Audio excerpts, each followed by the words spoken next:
So I'm Kimberly. I'm a member of the awesome board of directors that has been working for many weeks. And in this past month, a really huge sprint of work to prepare not only for this meeting, but to prepare us to head into the next stretch. So we're in a marathon. We're sprinting and idling, sprinting and idling, but I think for the next several months we're going to stay sprinting. I missed that idling part. Yeah. So we have a big vision. We're going to sustain the creamery. What did you say? Immortal. We're going to make this business immortal. And one of the big parts of doing that is taking on the big capital project. But of course we're also buying the business. So we're talking about a total project, and the total project is going to cost $1.25 million. What's this money for, and how are we going to get it? I want to just sort of frame that this number has come from months and months and months of compiling data, analyzing data, estimating costs not only for the construction but the long-term operations of the store, reanalyzing, re-estimating, and we're really trying to work very hard as a board on behalf of our member owners, that's us, to make sure that all of the plans and predictions we put in place are going to set our business up for success. We're going to continue and build off of the profitable business that Alice and Amy have been running, and we're going to generate profits that will meet our needs, the owners of the business, that will also benefit the wider community, and that will ensure that our creamery is sustainable for years to come. When we think about these numbers, we need to focus both on the acquisition and startup revenue that we need to launch the co-op, which I refer to as capital costs, as well as the ongoing operations of the business, the profit from which will support our capital costs over time. So our best estimate right now, with all of the information that we have in hand, is that the cost to purchase the business and the real estate, to complete the needed improvements, to develop the operating infrastructure for the co-op will be that $1.25 million. That's a lot of money. I think it's a reasonable amount of money when you think about the fact that the business has a 124-year history. It's profitable now. It's doing $1.4 million in sales every year, we hope this year. It has a unique position in our market. We think about the target market for the creamery as being the 15 miles that surrounds the store. So 6 towns, including Cummington, that's our target market. And it has fairly limited competition. There's nothing like the creamery in that target market or really on the edges of that market. That's a pretty strong place to be, but it's still a big amount of money. So let's talk through a little bit about what all the money is for, where we'll get it. This is kind of a high-level picture of the total budget broken down into some important categories. Our capital budget, which is $750,000 of that 1.250, is about purchasing the business. $550,000 is for buying the building, the business, building and the land, the business, which includes the liquor license and has a loyal customer following. That $750,000 also includes what we're estimating as the cost of the inventory on the day that we'll take ownership of the business. So all the products and goods that will be in the store on the day we close on the purchase, we have to buy at the cost that Alice and Amy paid for them. We're estimating that that will be about $70,000. We're going to need cash on day one to operate this store. So we've planned for $50,000 in cash to have. And we think we're going to need about $80,000 more between now and the time we buy the store to finish our business plan, to finalize our marketing plans, to transfer the liquor license, to continue the outreach and education and board training and development, and of course to pay the legal fees and transaction costs related to the closing. So that's a big chunk of the total. The other is the $360,000 renovation expenses that Michael just reviewed with all of us. That's for buildings and grounds changes. It includes a contingency budget. Those of us who have been through construction projects know that we need to plan and build a contingency into that line item. So that 360 includes about 50,000 in contingency. It also includes the purchase of some new equipment and fixtures for the store. The next piece, the $50,000, that's money we've actually already raised and spent in the last year and a half to develop our co-op. We went through our community accomplishments. We talked about how we've already leveraged $50,000 in donated labor, and that's been tremendous, tremendous help. But we have had to pay for some things, and so we've raised the money to complete those community surveys, to do the market study, to do the appraisal of the building, to survey the land so we know exactly where our boundaries are, where we might be overlapping state land or touching state land. We've produced a topographical map of the property.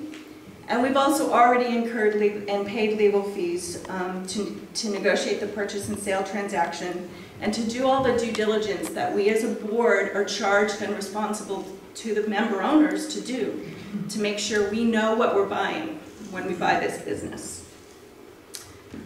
And lastly, our capital cost is going to include 2 reserve accounts. We want to have $40,000 in reserve so that in the seasonality of the business, and it's very seasonal, there's an intense sales season from June through September. The shoulders of both of the summer are also very important, and then the winter is very slow. So our co-op is going to need to be able to manage the seasonality of the business, and we want to have a reserve fund on hand to do that. We also think we should have another contingency fund, because there may be things that we just didn't plan for, we didn't anticipate, or we'll find out as we go into this process. So fully, nearly 100,000 of that 1.2 million is contingencies, so that we're operating from a stable place. So, how are we going to raise $1.25 million? I think it's important to just remember that most of the consumer co-ops are capitalized through a huge variety of sources. Often 6 or more types of funding it will take to pull off a project, and ours is going to be no different. About 58% of our total cost, or $725,000, is going to come from our very own community, us. And 42%, or $525,000, will come from the assumption of existing debt and the addition of new debt from an outside bank or a co-op fund. So to break that down, of the community support, one of the most important sources is our equity. The $150 that each of us has made or will make when we decide to become member owners of this business.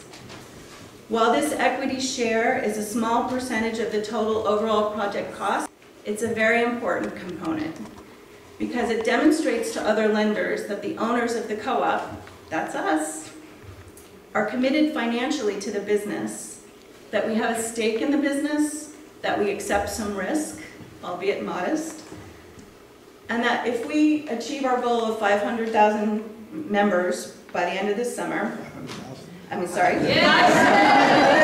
That's my goal. Lop off a few zeros. Before August, we're on 500. We will raise 75,000 in equity. We're also going to continue to raise money from gifts and grants from individuals and organizations. And these outright gifts are really important for the early costs of developing the co-op. And they're going to give us necessary funds to get us over this finish line. Our goal for gifts and grants is $250,000, and we've already raised $90,000 of that. Another very important part of our financing is a $100,000 loan that Alice and Amy will be making to the co-op. Their commitment to the conversion has been demonstrated in so many ways over these past several months, but this particular commitment, their seller financing, speaks volumes to the lenders that we will be approaching to borrow money from the co-op. And then, as we've been alluding to, our member owner loan campaign. We'll be seeking to raise $300,000 from us in member owner loans. Michael's going to get into that program in some detail, and we will have a full prospectus for folks who are interested in that. But I really want to point out that member owner loans are a very important component of this plan. It's how co-ops across the nation and the world capitalize themselves. And we really would rather pay some interest to our members than a lot of interest to a bank. So, even with this tremendous amount of community support, we're still going to need to borrow some money. One of the things we're going to do is hopefully assume about $70,000 in existing business debt that Alice and Amy hold now, septic repair loans that are very, very favorable terms, that are assumable, and that we believe we will be able to take on. And we think it's a wise business decision for the co-op to take those on, to get the very low interest rates, and to pay the remaining installments, which are less than 10 years.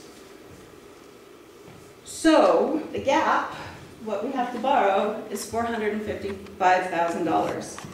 And we'll be seeking that in a 15-year loan from an area bank. Could be a credit union, could be the Co-op Fund of New England, could be one of the local community-based banks, or it could be a combination of those things. We have already been in conversation with several potential lenders. They're watching this project carefully. They're watching the Creamery and the co-op carefully, and they're very eager to do business with us. So I really want to emphasize that this whole plan is very, very contingent on the top part of this chart, the community support. The more we raise from our community, the less we're going to have to borrow from a bank. Where do we stand today? We've got that $1.25 million. Is that possible? Can we do that? I say yes, because we've already started doing it. I and other members of the board have already contributed significantly to this effort financially. We've already raised that $90,000. Some of the gifts have been $10. Some of the gifts have been $25,000. It doesn't matter how much the gifts are. What matters is that people are committing their dollars at a level that's important to them, meaningful to them, and we're going to keep that fundraising campaign going until we close on our goal of $250. We have already signed up 388 members that have paid their equity, that we're holding in an escrow account to be used on the day that we purchase the business. We have Alice and Amy's loan commitment, and we're pretty sure we're going to have that assumable septic loan.